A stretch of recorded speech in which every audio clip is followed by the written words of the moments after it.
This is The Fit Mess with Zach and Jeremy. Well, like the fancy voice just said, this is The Fit Mess. My name is Jeremy. His name is Zach. What's up, everyone? Thanks so much for listening to the show. Our website, thefitmess.com, is where you can find out more about us if you're new to the show. And if you are new to the show, welcome. This is the best place, I think, to start to figure out who we are and why the hell we do this little show every couple weeks or so. Zach and I have been talking the last few days, really texting in the modern era, and because we're on opposite coasts, and really just sort of talking about the state of the world and where we're all sitting in it. And because everything has changed so much, because school isn't school anymore and work doesn't happen in an office anymore, it feels like this is an opportunity for, on a grand scale, the world to reevaluate its priorities, to reevaluate our systems, our structures, our institutions.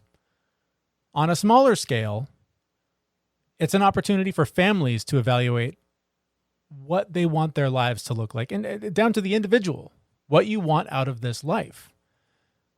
My wife and I had been doing that we've been doing it for years, but really in the last few months, we've been talking a lot about what do we want out of this life. We're in our 40s. We're over the hump. We're over the hill.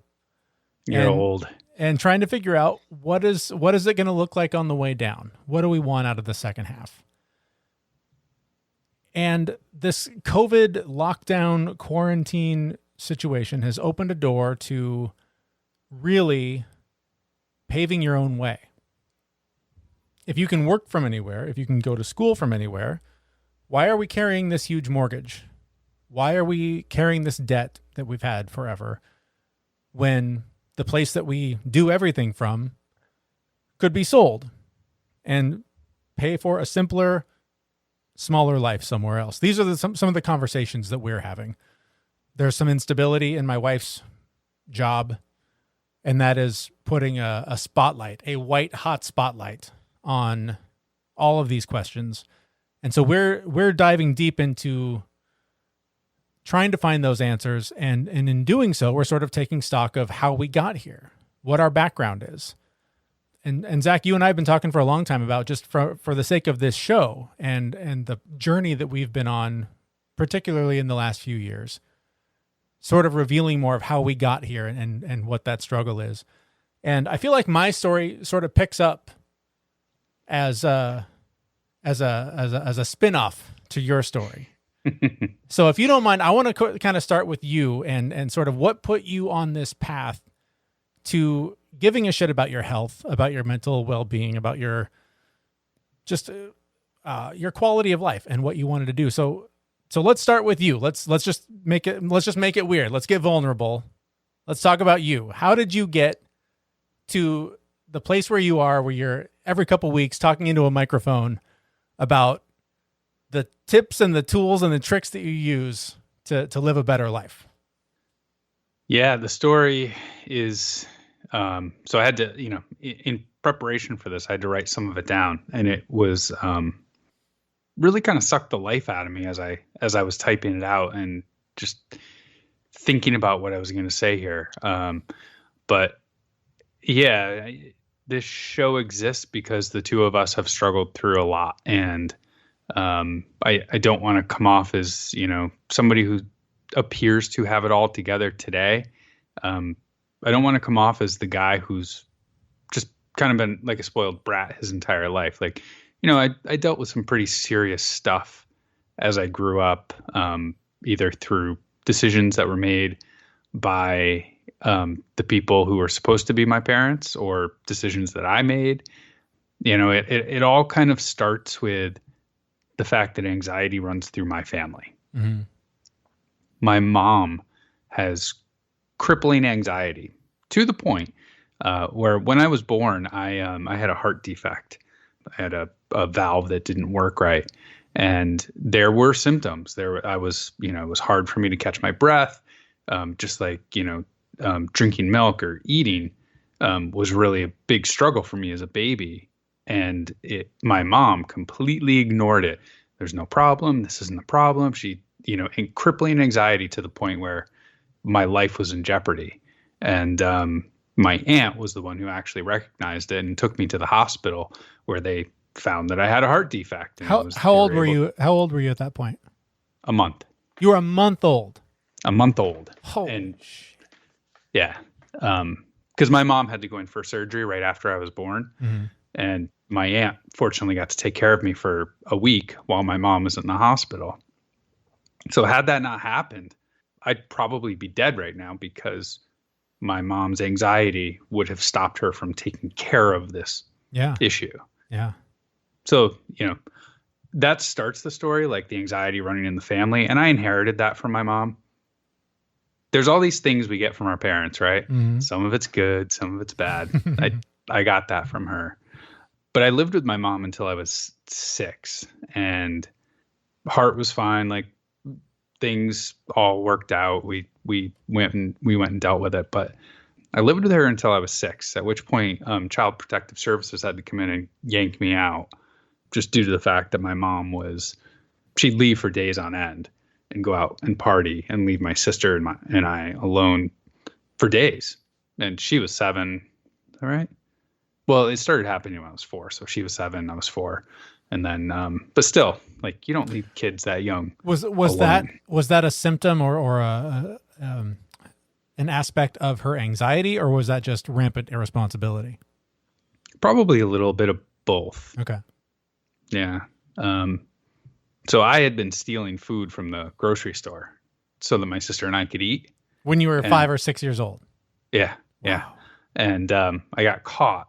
So that's how there was that. And there was the fact that my sister and I weren't going to school. Uh-huh. And, there's a variety of things where people were like, something's not right here. But so because I was actually the one who got caught stealing, I was the one that got pulled away first. Okay. And we were all going to go into a foster home, but my dad stepped up and learned years later that he left my mom and left all of us because my mom was batshit crazy. But so no, I don't blame him. But anyway, so 6 years old, Child Protective Services yanks me. I go live with my dad. My dad was raised in the 30s. Like, he was 50 when I was born. So very old school, grew up in the Depression. Being a boy around him was tough because, his answer to everything was get up, rub some dirt in it. Mm-hmm, right. Mm-hmm. And as we've come to find out, like, I'm a very highly sensitive person. So that didn't work well. But he did the best he could. He was a good guy. So anyway, fast forward a little bit. Like, I dropped out of high school when I was 15. I went and took my GED test without even studying for it, passed it. And up until this point, like, everyone had called me stupid and lazy and fat and like all these things. Come to find out years later that, like, I had sleep apnea really bad. Like, wasn't lazy. I had sleep apnea. Mm-hmm. Wasn't stupid. I was actually kind of smart, just crippling anxiety. Mm-hmm. So I dropped out, got my GED, started college, dropped out of college, worked at motels and gas stations for a few years. But then my dad came back and said, it was actually right after 9/11. He's like, I'll pay for your room and board if you go to college. So I was like, all right, I'll do it. Fine. I'm tired of working third shifts. Was there something about 9/11 that triggered that? How did that happen? How did he decide this is the point to swoop in and do something? So it happened to be that day. So I was living with some friends because I didn't have anywhere to live. For a while, I lived in my car for about 6 months in Syracuse, which was not fun in the wintertime. But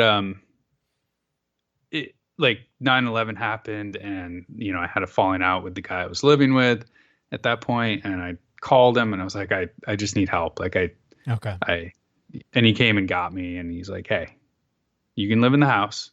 I'll feed you, clothe you. I'll pay for your stuff. Just go to college. And so I took him up on it, and I actually finished my bachelor's degree in 3 years. Jeez. That's where I met my wife, who surprisingly was like the very first person in my entire life who was like, hey, have you ever thought about the fact that you're kind of smart? 20, how old was I? 23, something like that. Right.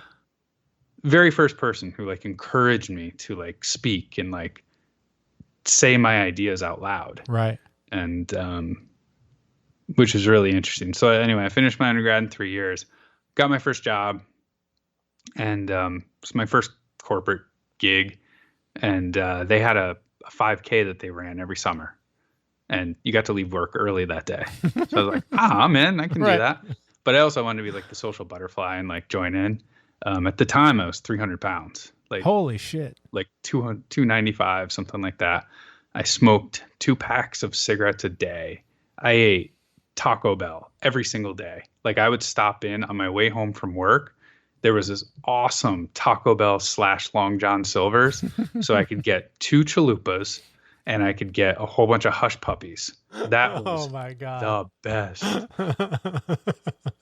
So I was like incredibly obese, had sleep apnea, smoked, ate like crap, and all of this. And then I ran this race.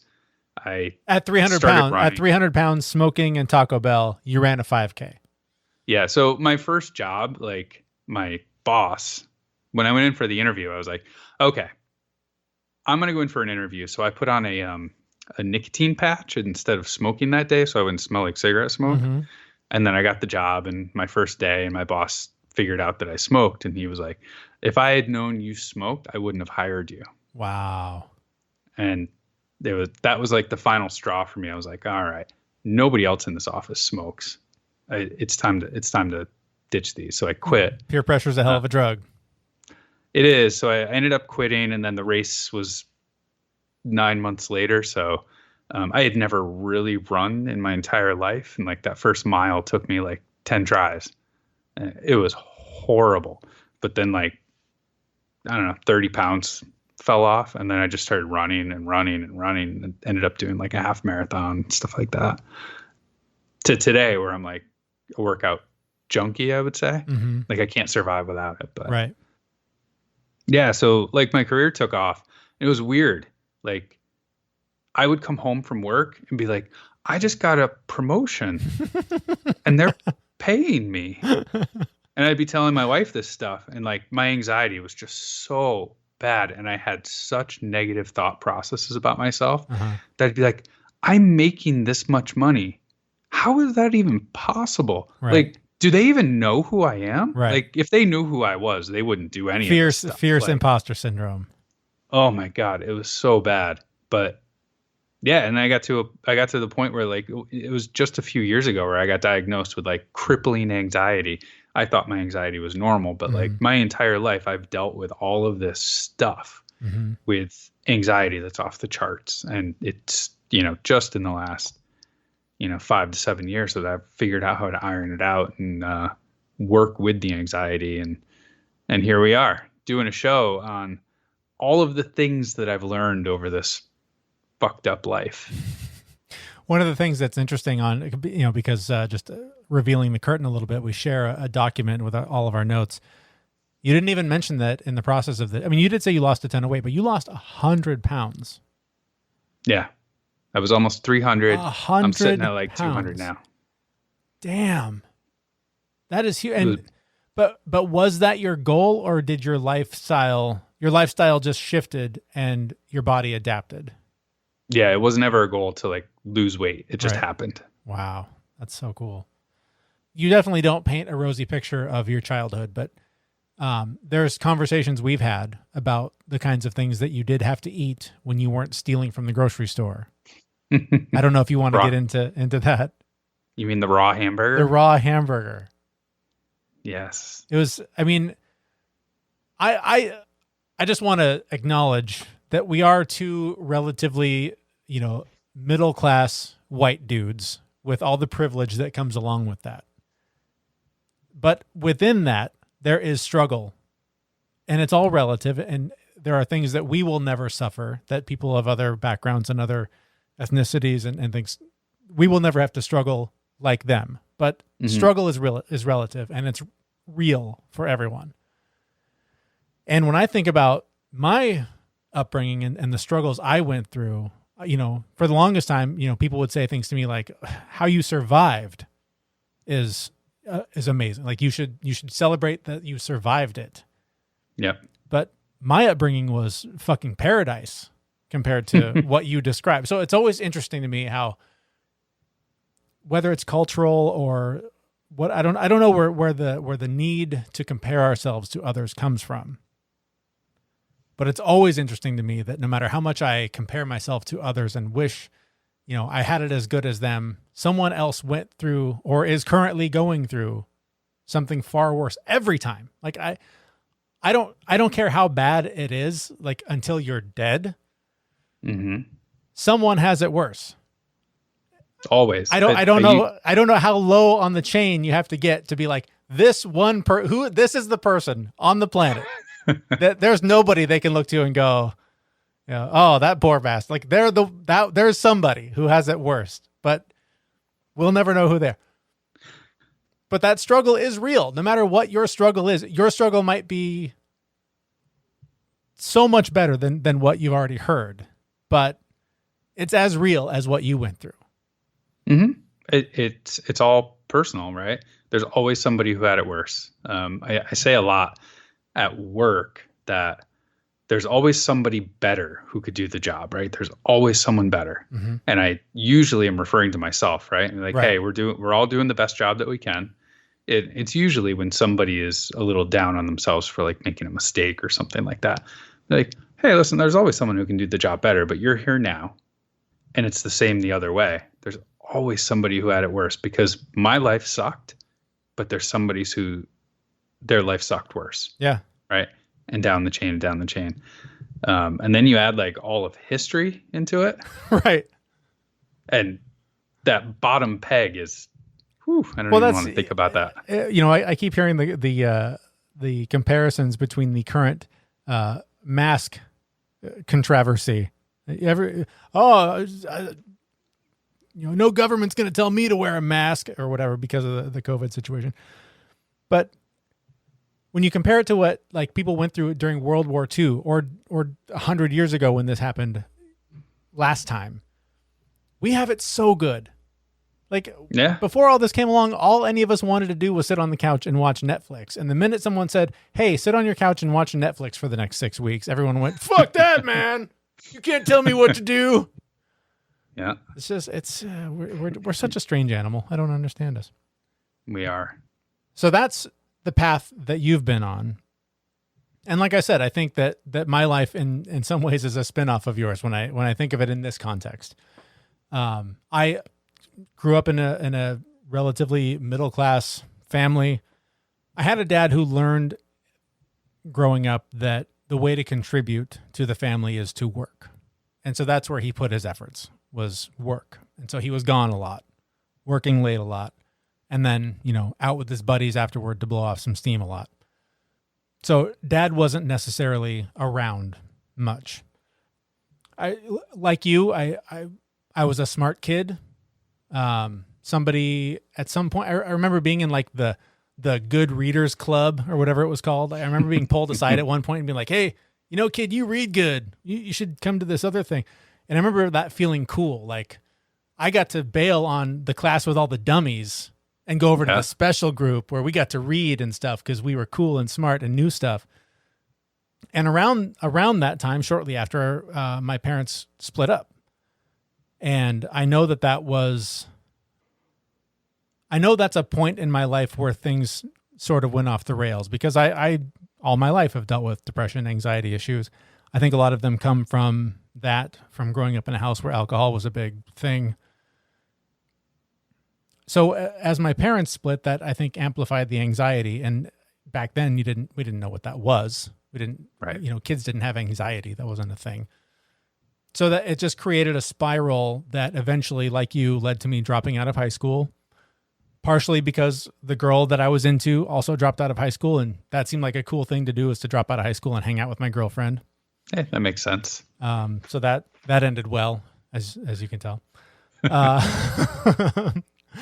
But through that process, I then eventually went back and I did get a diploma, though I had to drop in and out a couple more times. But similar to you, not from my dad, but my aunt actually stepped up at one point and said, hey, education is something important. You're going to need it. I'll pay for it. Just if you'll go, I'll pay the bill. Mm-hmm. And I felt like an idiot, saying no. So I did. And same thing. I powered through, got my diploma through college while also earning college credit. Eventually got an associate's degree and felt like good enough. School's not my thing. I don't need more than that. I have a job. I'll be fine. And that ultimately was a demon that haunted me for a long time. I still, to this day, don't feel like a very smart person. I don't feel like I'm very knowledgeable about many things. And a lot of it is because of the things I talked about at the beginning of the show. Like, we're in a position where we're considering completely resetting our life. So that makes me question every decision I made that got me here. Because if I don't want to hang on to what I've got, then there's something wrong with what I've got, which is a result of bad decisions. Do you follow me on that? That's a deep rabbit hole. Is it? Did I go too far down the rabbit hole? Did I make sense? No, it made perfect sense. Okay. It made perfect sense. So it's a deep rabbit hole. Yeah. But that's where, I spend a lot of time down there. But going back a little bit, I decided at one point I was super into politics. I fell into radio. I worked in movie theaters and video stores, which is where I met my wife, and eventually Starbucks. Worked there for a long time, and fell into radio. I knew a guy who invited me to come and watch a show that he worked on, and I fell in love with it. At that point, I still had dreams of being a musician, of being a rock star. I was like, oh, radio, that's a foot in the door. That'll be great. Mm-hmm. And, applied for a job. And I remember my first job was something like weekend part-time fill-in board operator. If we're super desperate, we might give you a call, something like that.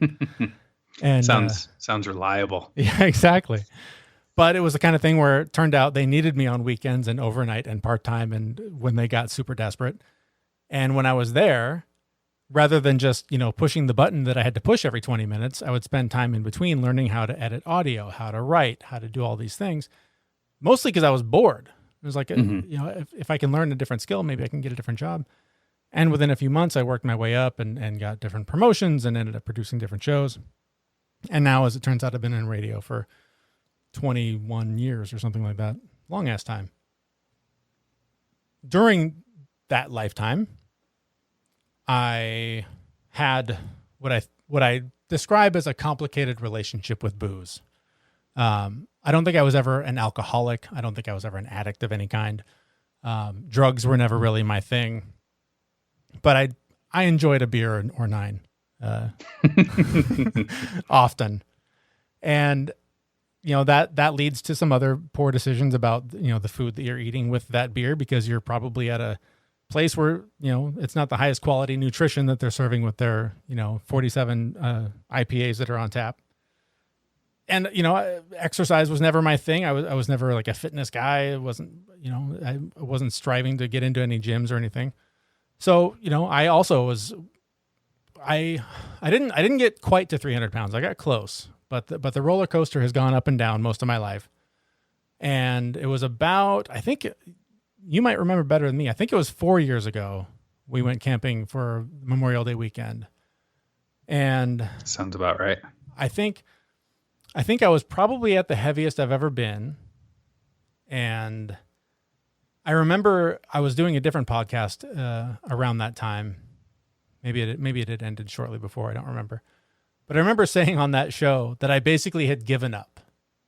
Like I was like, I'm never going to lose weight. I'm never going to stop drinking. It's too much a part of my identity and everything that I do. I'm on these different shows. I'm involved in these different projects that all have something to do with beer.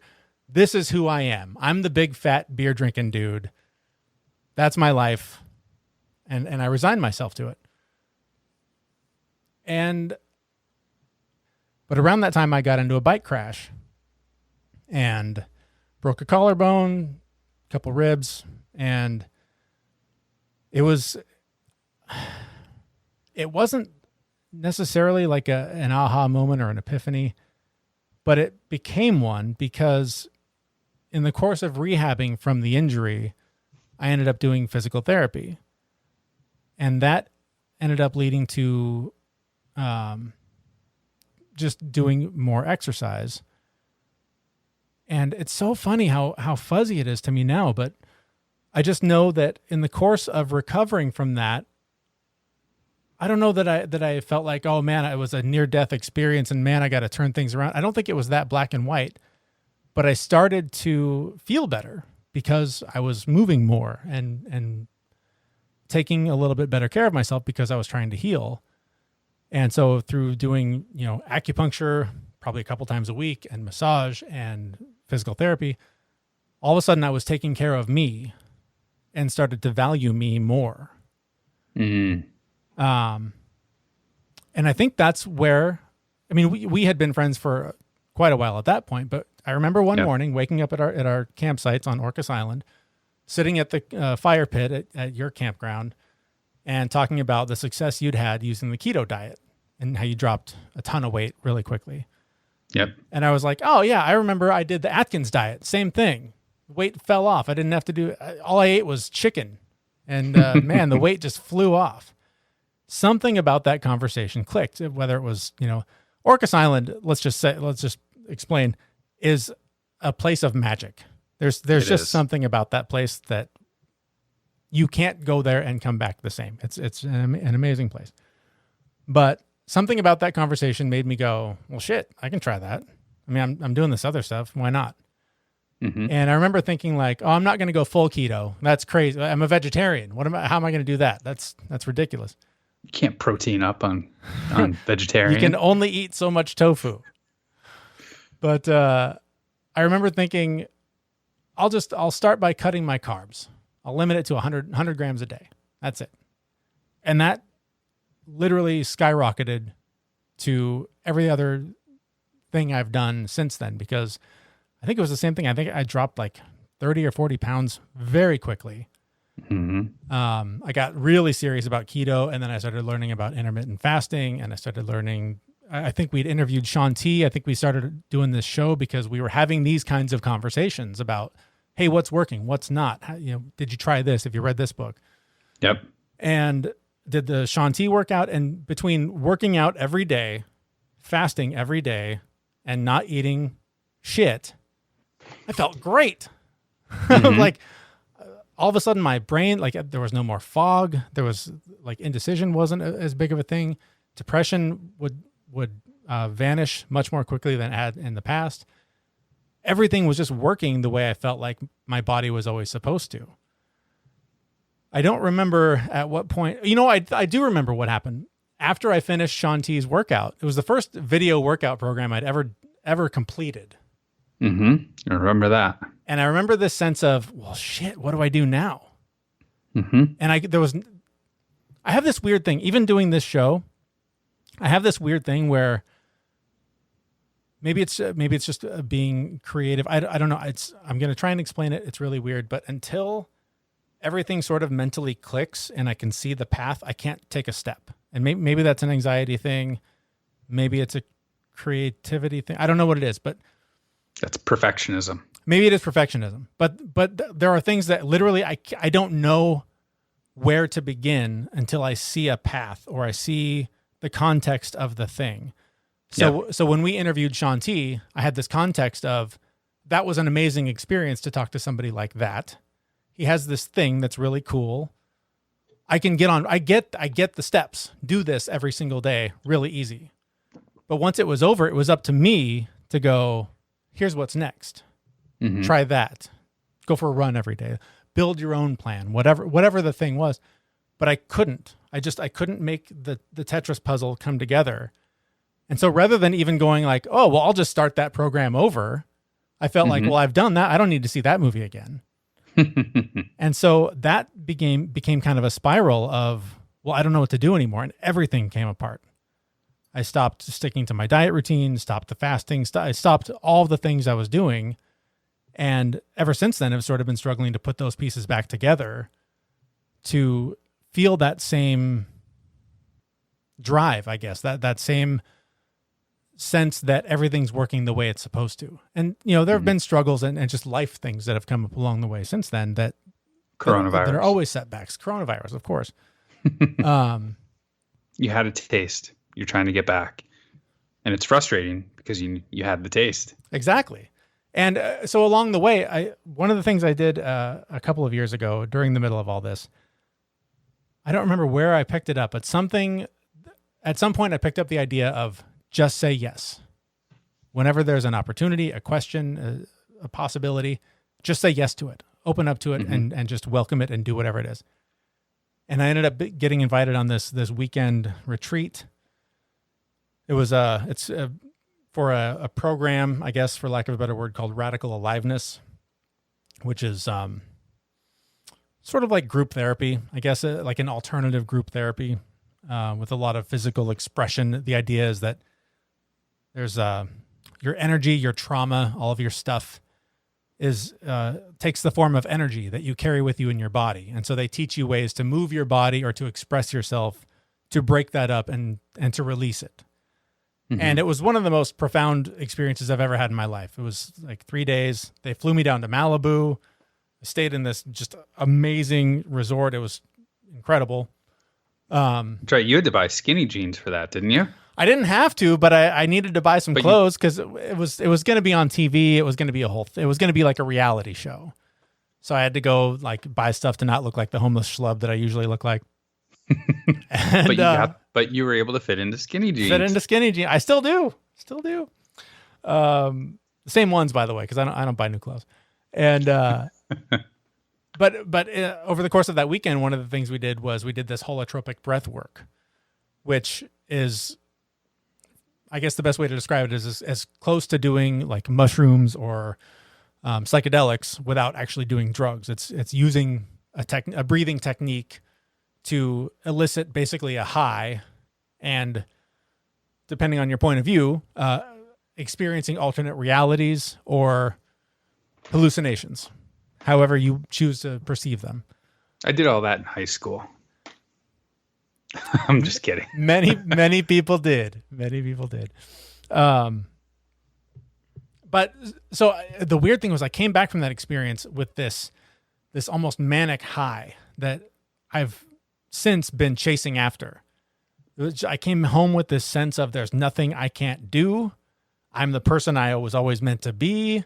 I felt more in my body than I have before or since. Everything just felt like, finally, I know what it means to be alive. It was just the most incredible feeling.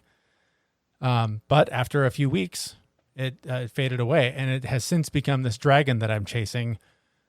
And I've gotten tired, so I don't chase it as much. It's all that running wears you out. But it's this.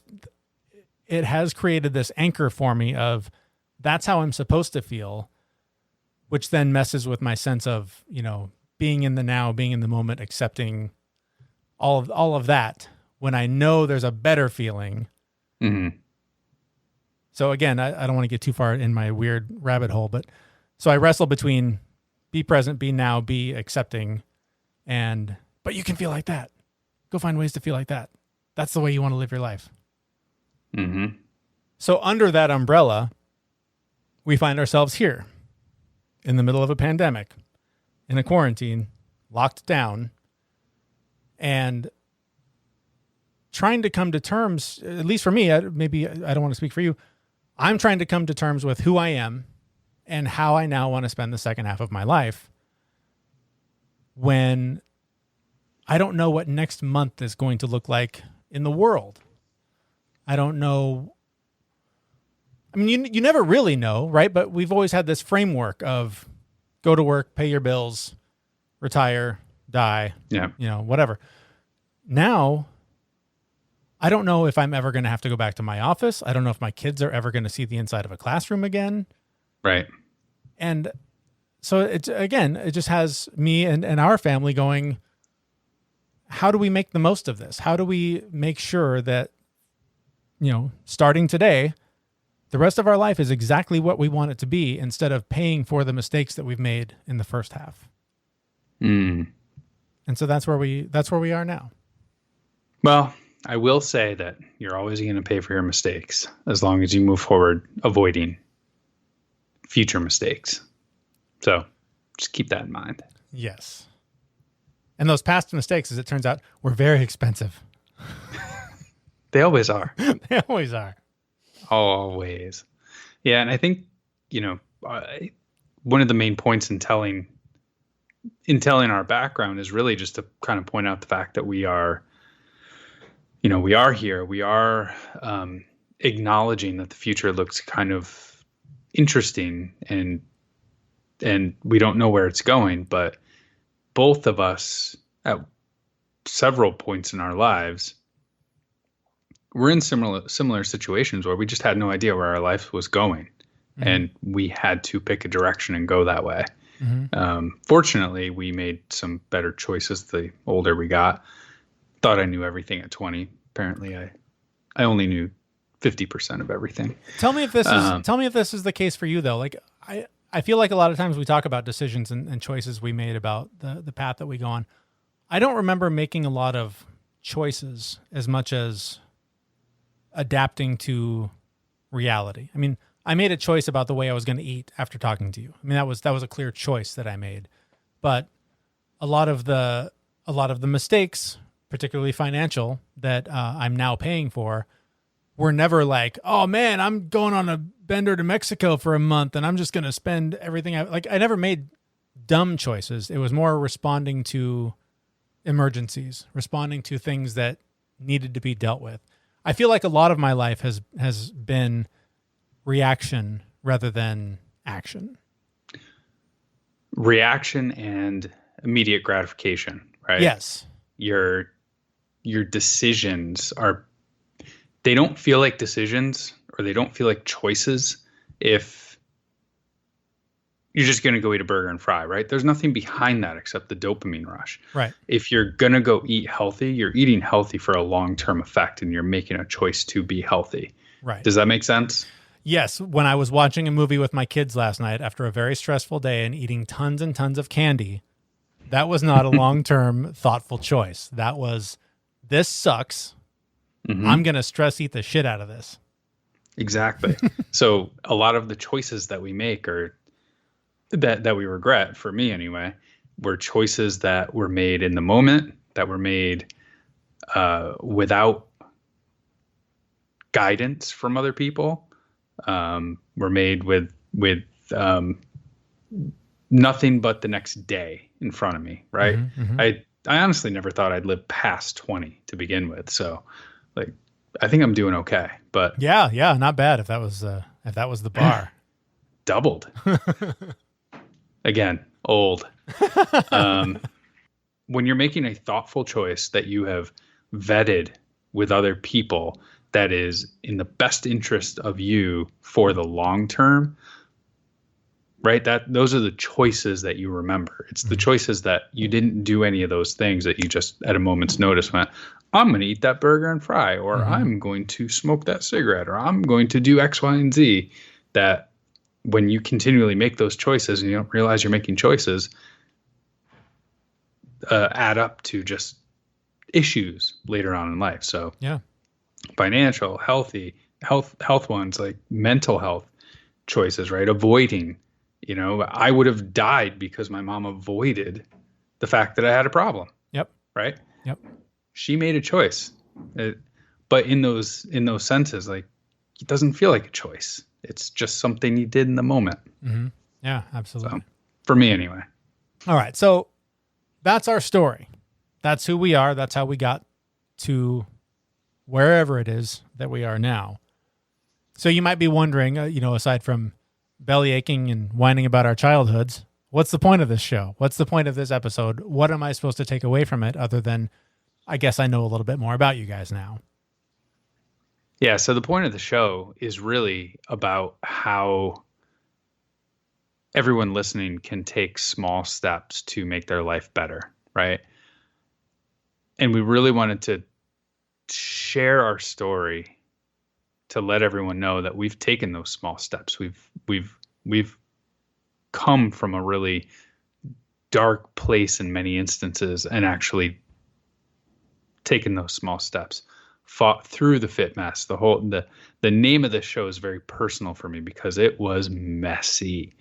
And getting it to a fit state was really tough. So